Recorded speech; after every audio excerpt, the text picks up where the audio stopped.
So ato ang moderator si Brother Rodi Rakasa. Okay? So salamat kayo no pag anhi dinhi sa Madridihos gikan pa sa siyudad sa Sugbo.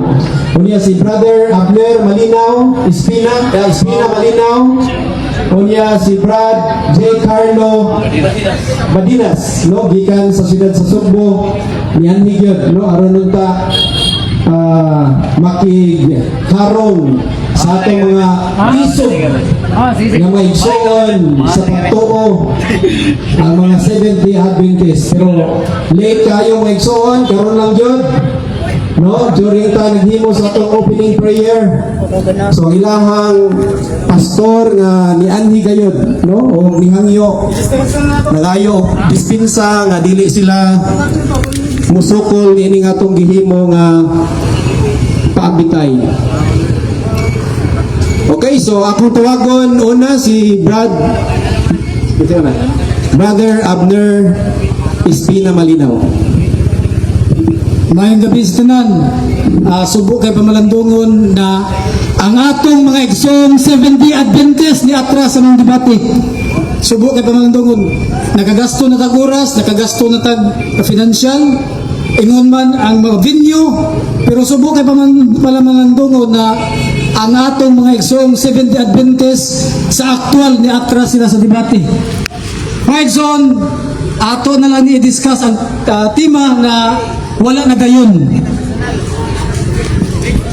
Diha sa Genesis chapter 1 verse 24 to 25, ang Ginoo niingon, mutungha ang tanang klaseng mga mananap og nakita sa Ginoo na maayo ang iyang gibuhat og nalipay ang Ginoo. Karo og tataw, in the beginning of the creation of God, all things is good. Ang tanan maayo. Busa kay maayo man wala gihugaw na abog maayo na hugaw. Kaya nangatras ang mga sa dagan sa panahon ng igsoon, kasi sayang lang mi diri. ang tanang mananap, tanang tanom gipakaon na sa Ginoo. Sukwahi sa panudlo sa mga Seventh-day Adventist na baboy, bawal, kanang mga isda na wala himbis, dili pwede kanon. Mga sa dagan sa panahon, na yun, so pa siya naabot. klaro og tataw na ipakaon na ang tanang mananap. Diya sa kamaturan diya sa Genesis chapter 9 verse 3 to 4. Si Noe o ang iyang pamilya ni kaon sa tanang klase sa mananap. Ang gibawal nga kanon ang dugo. Nganong bawal man ang dugo kanon sa karaang testamento? Ang tubag naa sa Leviticus 17 verse 8 to 14. Tungod kay diya sa dugo anaa ang kinabuhi. O sa panahon sa Old Testament, ang dugo mao'y gamiton sa pagpapasasala sa katawan o mao'y gamiton sa paghalad. Mao na wala gyud gibawal from the during the creation hangtod sa time sa Genesis og gibawal nga panahon sa Levitical law. Kanusaman nitungha ang Levitical law during the time ni Moses. Ana mabasa sa Leviticus chapter 11. Kaning Leviticus chapter 11 pinaka-paborito kaning teksto o bersikulo sa mga Seventh-day Adventist.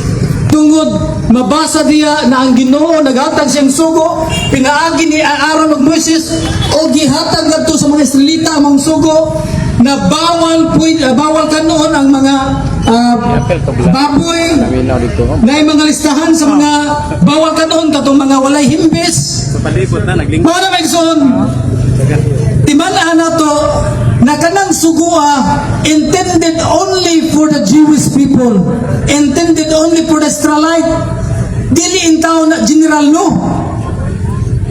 Ang pangutana, ngano man gibawalan man sa Ginoo pagkaon ang mga Israelita. Ang tubag naa sa Deuteronomio 14 versikulo 2 ngadto sa 3.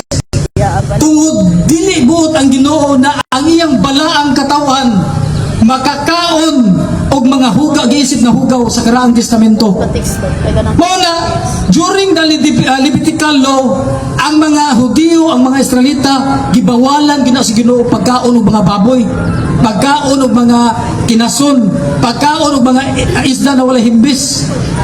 Take note na kaning Levitical law mauni ang nag-ulang sa Gentiles o sa mga Israelita.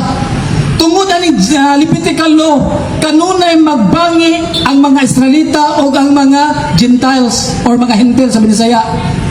Mauna, timan-an na to na kaning Levitical law exclusive only for the Jewish people. In fact, diya sa Deuteronomy 14, versikulo 21, ang Ginoo mismo niingon na ayaw ka mo pagkaon sa mga pagkaon na mahugaw, na mamatay siyang kaugalingon, pero pwede ninyo ibaligya o ipakaon sa mga langyaw. Sa ato ba, dili gid ay a general law ang pagkaon og mga mahugaw, kundi it is only an exclusive law. Klaro tataw. Mga sa dagan sa panahon, pag-abot sa Bagong Testamento, kaning Levitical law na nag-ulang sa Jewish people o sa Gentiles, giabulis na sa Ginoo, gibungkag na sa Ginoo. Asa mabasa? Naa sa Efeso chapter 2 verse 14 to 19. Gibungkag na ni Kristo. O kanang pagkabungkaga, gipamatuod na ni San Pablo. Matod pa ni San Pablo diya sa Colossus chapter 2 verse 16 to 17 na ang mga adlaw ipapahulay, ang pagkaon nga gidili, mga lantong lang sa umabot o ang katumanan mao si Kristo. Unya gipamatuod ni Kristo diya sa Marcos City 14 nga to sa 19 na ang musulod sa baba sa tao dili makahugaw, kay dili man buhagi sa kasing-kasing, kung dili buhagi sa tiyan og mugula. Sa ato pa, ang pagkaon waagi kalambigitan in taon sa kahugawan sa kalag sa tao. Kay sa ako nang gingon, musulod sa baba, musulod sa tiyan og mugula, dili in taon na muagi sa kinilagman sa kasing-kasing sa tao. In fact, diya sa Lucas 10 versikulo 8, sa diyang gipadala ni Kristo yung mga apostoles, niingon si Kristo, kung muadto kamo sa lungsod, kaon kamo sa bisan unsa na idalit kaninyo. Kaon ipakaon. Nganong supakon man ato si Kristo, nasugo ba ng Kristo? Mula pa patay ng Kristo. Kanya, si San Pablo, niingon si San Pablo diya sa 1 Corinto 10 versikulo 5, makahimo kamo sa pagkaon sa bisan unsang karni na gibaligya sa merkado sa way pag-agad sa inyong konsensya. Take note sa gisulti ni San Pablo, bisan unsang karni na gibaligya sa merkado sa way pag-agad sa inyong konsensya. Ang pangutana, ang baboy karni dili. Kay kung mo deny ka sa kamaturan ng baboy dili karni, doklon ka sa Department of Health, doklon ka sa Bureau of Food and Drugs, og labaw ng doklon ka sa Google Dictionary. Usa na kakamaturan na digid na madinay na ang baboy usa ka karni. O hayag pa sa utong tutok ang nasulat diya sa 1 Corinto 10 versikulo 5 na makahimo kita pagkaon sa bisan unsang karni na gibaligya sa merkado na walay pag-agad sa atong konsensya. Sulti ng San Pablo. Unya, giklaro pag yun na ni San Pablo diya sa Roma 14 versikulo 3, ayaw ninyo hukmi ang mukaon o tanon o ang mukaon o bisan unsa ang atong mga igsoong Seventh Day Adventist. Grabe ka judgmental. Makakita lang katoliko na mukha o baboy, ma-impirno mo, mabasa sa Isaias 66 versikulo 15 nga to sa 17. Uy, gigamit nila ang Isaias 66 na kanang Isaias 66 versikulo 15 nga to sa 17, that is from the Old Testament. That is from the Levitical law. Watay labot ana. Ngano mag-apil-apil man ta sa butang law, watay labot. O kung ato gibasahon ng Isaias, ang contextual dito ng Isaias 66, tablar ta ana. Kaya ang gibasa ko diya, kinsa katong nagbalaan silang kagalingon o nikaon baboy, pagasinutan, sila mga Seventh Day Adventist, nagbalaan silang kagalingon, tablar ha? Klaro tataw. Mga namengson, ang Biblia sa nagmamatuod sa Hebreanon 13 versikulo 9, ayaw itugot na musimang ka sa mga pagkamatarong tungod lang ni anang tulubanon sa pagkaon. Muna, ang pagkaon wala in tao na kalambigitan sa kaluwasan sa tao basta di lang manubra. Kaya ang tanang sobra makadaot. Kaya moingon sila na makadaot ko no ang baboy, makadaot ko ng ginason, makadaot ko ng isda na wala himbis, pag sure mo ang tanang butang na manubra makadaot gud, sulay kaon, nagagay saging, hyperkalemia ka na, higher potassium, tanan na pagkaon na manubra, makadaot gina sa lawas sa tao. Pero naay moderation, di na makadaot.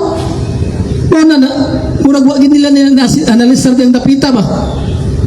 Ang prinsipyo na ning mga atong igsoong Seventh-day Adventist gitawag niya siyang prinsipyong praktom. Broken principle. Naliman ka, dili sila mukaon og isda na wala himbis. Pero kung naihimbis, ilang himbisan, asang logic? Kakuha sa punto. Manawagin na maon analisara. Manamegson, hayag pa sa utong tutok ang nasulat sa 1 Corinto 8, Roma 14, versikulo 17, na ang gingarian sa langit, dili in taon pagkaon. Hayag pa sa tutok ang nasulat litra por litra na ang gingarian sa langit, dili pagkaon, kundi ang pagbuhat o matarong. Sa ito pa, ang makapalangit sa tao, ang atong binuhatan, dili ang kaon, o sa may kalambigitan sa kaon, sa atong talag. Basta dili lang masubra, sa kunang ingon, okay ra na. Gawas lang kung i-abuse ni mo. Example, kabaw ka ang buwad, makadaot si mong lawas, matagal lang ka, sikag ang buwad. Di na sa dabayo. Daalay moderation.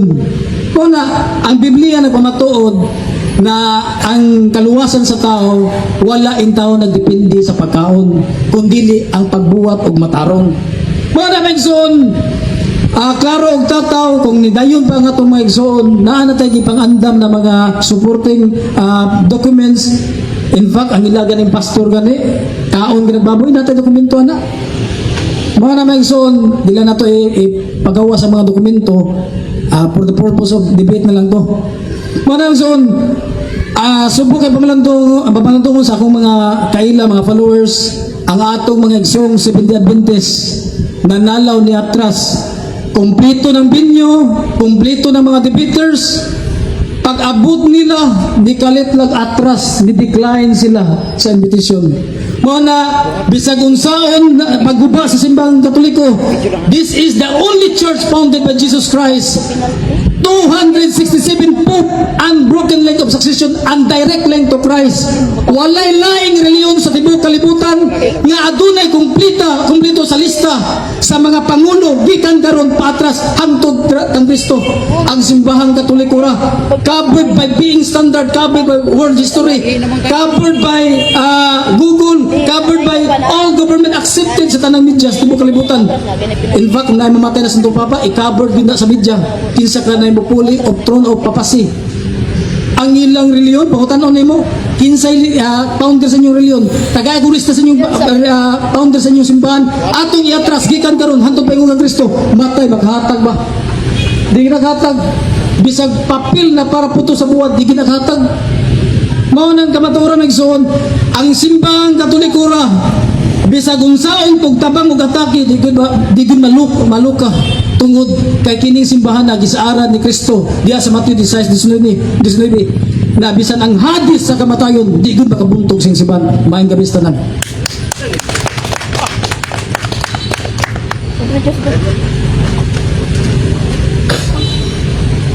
Daghan kayong salamat, Igsoon, Brother Abner. O ang sunod, diretso ta sa kaduha kay excited na kayo ang atong mga igsoon no, sa pagpaminaw. So akong tawagon si Brad J. Carlo. Daghang salamat bro. Unya mangayo ko og pasaylo no sa mga nag-atang nining amo ang friendly debate karong adlaw.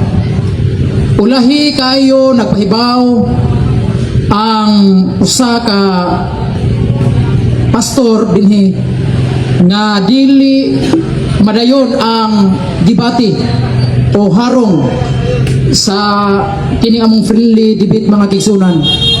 Gibawalan ang ilahang membro sa pagharong namo. Subo kayo mga kigsunan nga gikan pa sa Cebu nya anhi dinhi bugat kayo ang bag kay pirti daghanang libro gida halos na mabali akong dinhi sa akong bukton no. Nakaingon ko mga kigsunan nga ang atong kaatbang mga kigsunan wa gyud nila ang kamatuoran. Kay kung naa pa nila ang kamatuoran, di gyud sila mahadlok mga kigsunan. Pakigatubang nato. Kay kamatuoran man kanang ilaha.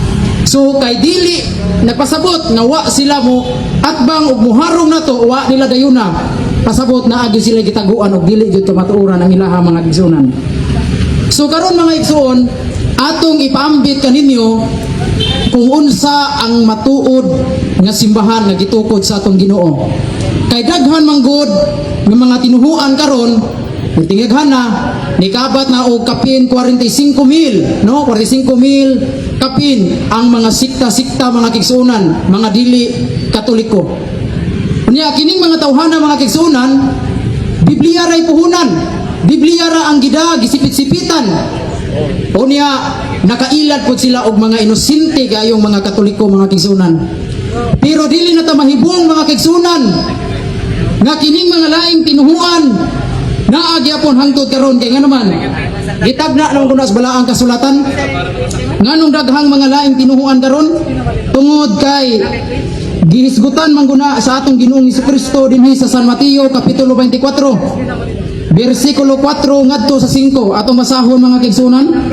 Unsay atong mabasa dinhi? Si Jesus mitubag, pagbantay kamo ag ayaw kamo palimbong ni bisan kinsa. Kay muanhi ang mga mini nga mga magtutudlo, magdala sila sa akong ngalan. Og ingon si Jesus, ayaw kamo palimbong kanila. Sa ato pa mga kigsunan, dili na dito mahibong anong daghang kay mga laing tinuhuan karon. Kay tungod kay gitagna na diay sa balaang kasulatan ang atong Ginoong Hesukristo, nag-ingon dinhi sa balaang kasulatan nga daghang mga mini nga mga magtutudlo nga muanhi. Unya kini mga tawhana magdasangan sa atong Ginoong Hesukristo. Nawa ng mga laing tinuhuan, magdasangan nga Kristo. Dako kay ngan nga Kristo sa ilahang simbahan. Maunay katumanan sa gisgutan dinis balaang kasulatan nga daghan kayong mga mini nga mga magtutudlo nga magdasangan sa atong Ginoo. Unya kining mga tawhana sawa pa ni magtukod og relihiyon, sawa pa ni magtukod sa ilahang pundok, diin man na sila gikan ra sa simbahang Katoliko sa una. Unya na mahawa, namiya sila sa pundok sa Katoliko og nagtukod sila ilang pundok mga kigsunan. Karon mga kigsunan, dili na sa ta mahibulong nganong namiya og namahawa sila sa ato ang simbahan. Kay gitagna na puday na sa balaang kasulatan. Matod pa ni San Juan. Unang Juan kapitulo 2. Si San Juan mga kigsunan nag-ingon atong basahon ang balaang kasulatan. Unang Juan kapitulo 2 bersikulo 18. Nag-ingon dinhi, mga anak, doon na ang katapusan sa kalibutan. Gisuginla na kamo nga muanhi ang kaaway ni Kristo. Sa ato pa gipahimangnuan nata ni San Juan nga daghang mga kaaway ni Kristo nga muanhi sa kalibutan. Og ania na karon ang daghang mga kaaway ni Kristo. Busa masiguro na to nga doon na gayud ang katapusan. So daghan kaayong mga kaaway ni Kristo nga naa sa atong palibot. Unya kining mga tawhana matud pa ni San Juan, kining mga tawhana dili tinuod nga sakop sa atong pundok. Sa ato pa kining mga tawhana dili na sila sakop sa atong pundok. Busa namulag sila kanato kung tinuod pa nga ato sila nga mga kauban magpabilin unta sila kanato. Sa ato pa mga kigsunan kay namiya naman sila dili na sila kauban sa atong pundok. Pangutana, kinsa maning mga kaaway ni Kristo nga gikan sila sa pundok ni Kristo na mahawa og nagtukod og ilahang sikta. Atong basahon ang Biblia. Kinsa maning mga tawhana? Atong basahon dinhi sa unang Tesalonika kapitulo 2. Ato ning basahon mga kigsunan. Kinsa ni? Unang Ikaduhang Tesalonika Kapitulo 2 nagingon dinhi, sa dili pa mubalik si Kristo, ang kalibutan sa mukon sa daghang mga but nga laing-laing relihiyon, mga kaaway ni Kristo. Sa ato pa kinsa dining mga kaaway ni Kristo, ang mga lain-laing relihiyon. Sila di ay mao gipasabot ni San Juan nga kining mga kaaway ni Kristo nga niya na karon. Unsay gingon dinhi? Sa dili pa mubalik si Kristo, ang kalibutan sa mukon sa daghang mga but nga lain-laing reliyon, mga kaaway ni Kristo. So dili ako'y nagsultian ni mga kigsunan, igo lang akong gibasa ang balaang kasulatan nga kinining mga kaaway ni Kristo mao dining mga lain-laing relihiyon, mga kigsunan. Ang pangutana, mga kigsunan, unsaon nato pag-ila sa tinuod nga simbahan? Dali na kay nato mailhan, mga kigsunan, ang tinuod nga simbahan. Una, si Kristo gyud mo ay magtukod. Si Kristo gyud mo ay magtutukod sa simbahan. Kinahanglan si Kristo gyud mo ay magtukod. Kay kung atong basahon ang balaang kasulatan, San Mateo Kapitulo 16, versikulo 18-19, dili malalis mabasa nato sa balaang kasulatan nga si Kristo nagtukod og usa ka simbahan, usa ra ka iglesia. San Mateo 16:18-19, niingon si Kristo, ikaw mao si Pedro, og sa ibabaw ning bato tukuron ko ang akong iglesia o simbahan. Og bisan ang ganghaan sa kamatayon o hadis, way makabuntog sa iyang simbahan. Sa ato pa klaro og tataw nga kini diay si Kristo, kining Kristo nga gikan sa langit minaog sa yuta, nagtukod lamang siya og usa ra ka simbahan. Pero makapangutan nata nganong niabot naman ni kapin 45,000 ka mga lain-laing tinuan? Nganong pirti namang daghana karong mga pundok-pundok, mga sikta karon nga usara man kasimbahan ang gitukod sa tong Ginoo, sumala sa San Mateo 16:18-19? Mao ni mga kigsunan, unang ilhanan sa tinuod nga simbahan, kinahanglan si Kristo ang magtukod. Ikaduha, kinahanglan didto ni matukod sa Jerusalem. Kay diin man di ay si Kristo nagtukod sa iyang iglesia. Diin man di matukod ni Kristo ang iyang simbahan. Dito sa Jerusalem matukod. Unsang tuiga natukod ang iyang simbahan? Tuig 33 AD.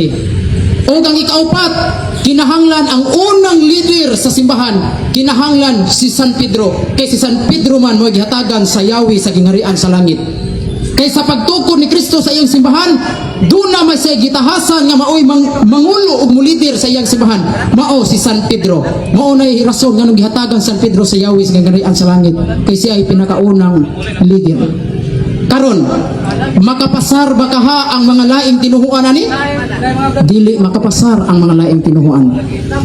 Kay ang mga dili Katoliko, mga kigsunan, natukod ang ilahang pundok 1517, 1872, 1914, 1863, natukod ang ilang mga pundok. Bago ora kayong misulpot, bago orang niabot ang ilahang pundok. Pero ang simbahan Katoliko diin man din nagsugod. Atong basahon. Ato ning basahon, mga kigsunan, kining ato ang referensya. Pero naghahanap tag referensya, mga kigsunan. Unang ilahanan sa tinuod nga simbahan, kinahanglan si Kristo mo nagtukod. Pangutana, kinsa kahay nagtukod sa Iglesia Katolika Apostolika Romana? San Mateo 16:8, si Kristo ang nagtukod simbahan. Og unsa ni nga simbahan, kay daghan ba yung mga tinuoan nga niangkon ani? Niya, atong basahon ang International Encyclopedia Volume 20, page 520. Usbon ko pagdiktar, International Encyclopedia Volume 20, page 520. Unsay gingon dinhi? Mga libro niha, mga kasaysayan, gipanggamit ni mga edukado nga tao. Kung naa mo ani nga libro, basahan ninyo. Matod pa dinhi, the Catholic Church was founded by Jesus Christ. So klaro og tataw, mga kigsunan, usapan lang gani ka referensya. Gipamatud-an na nga kana ding simbahan nga gitukod sa San Mateo 16:18-19, way lain ang makapasar ni ana, mao ang Santa Iglesia Katolika Apostolika Romana. Gipamatud-an sa Biblia o mismo sa mga dagkong referensya. The Roman Catholic Church founded by Jesus Christ. So nakapasar ang simbahang Katoliko, mga kigsunan. Unya, doon na pa ilain, mga kigsunan, Di apay lain, unsay gingon dinhi sa World Almanac and the Book of Acts 1999 edition page 688. Sa World Almanac and the Book of Acts 1999 edition page 688. The Catholic Church was founded by Jesus Christ, who named Peter the first vicar. So klaro kay mga kaigsunan, ang World Almanac and the Book of Acts nagpamatuod nga ang Katolikong simbahan tinukod sa atong Ginoong Hesukristo ug ang unang leader sa simbahan Katoliko mao si Apostol Pedro, mga kaigsunan. So klaro kayo nga ang simbahang Katoliko natukod dito sa Jerusalem ug kinsay gatukod? Mao si Jesus Christ. So dili makapasar ang mga laing tinuhuan. Nganli ko gunsay tinuhuan. Nganli ko gunsay mga tinuhuan karon nga natukod dawa sa simbahang Katoliko kay tug-anan ta mo kinsay mga founder ni ana ug dii na matukod kay dun natay referensya ana. Dun na pay lain, mga kaigsunan. The New Book of Knowledge Encyclopedia page 287 unsay gingon diri? The Roman Catholic Church started it history in Jerusalem 2,000 years ago.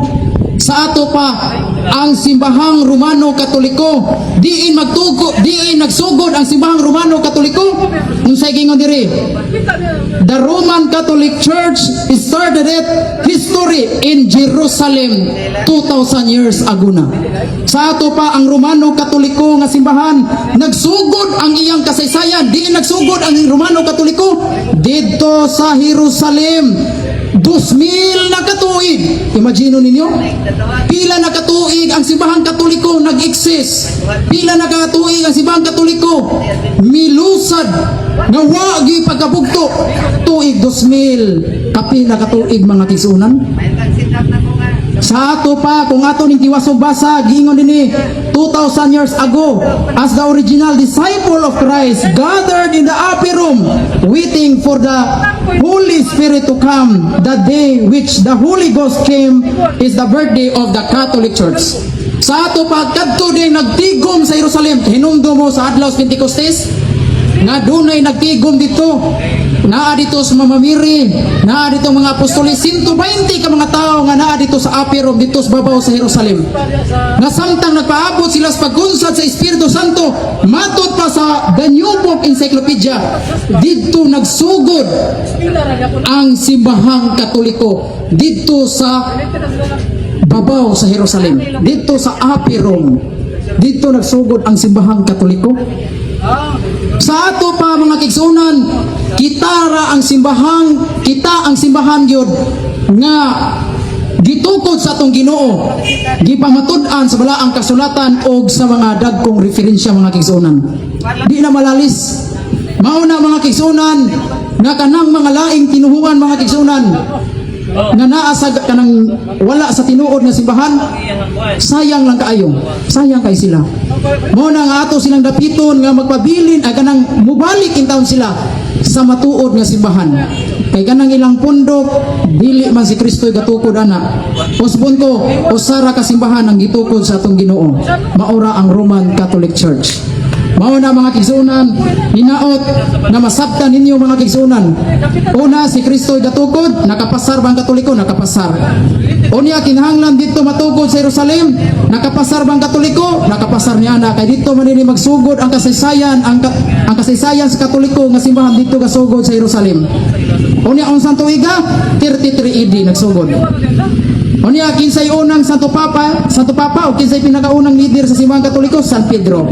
Nakapasar ang Romano Katoliko ni ana. Sa ato pa, kanang simbahan nga gitukod ni Kristo sa San Mateo 16, 18, 19, ang Roman Catholic Church. Kanang mga laing tinuhuan, dili si Kristo'y gatukod. Diin natukod ng ilang simbahan, wa matukod sa Jerusalem, dito natukod sa Amerika. Ang uban naaras Maynila gasugod. Di ba? So unsang tuiga natukod ilang pundok, dunay 1914, dunay 1863, dunay 1872. Dili 33 AD natukod ng simbahan. Unya, kinsay founder? O dunay founder nila. Dunay Martin Luther, dunay Ellen G. White, o dunay Felix Manalo. Dili si Jesus Christ ang gatukod. So klaro og tataw nga di gyud ta angay nga ta magpalimbong og di gyud ta angay nga musunod anak nila. Ari gyud ta sa tinuod nga simbahan kay one ay laing simbahan gitukos Ginoo maora ang Romano Katoliko.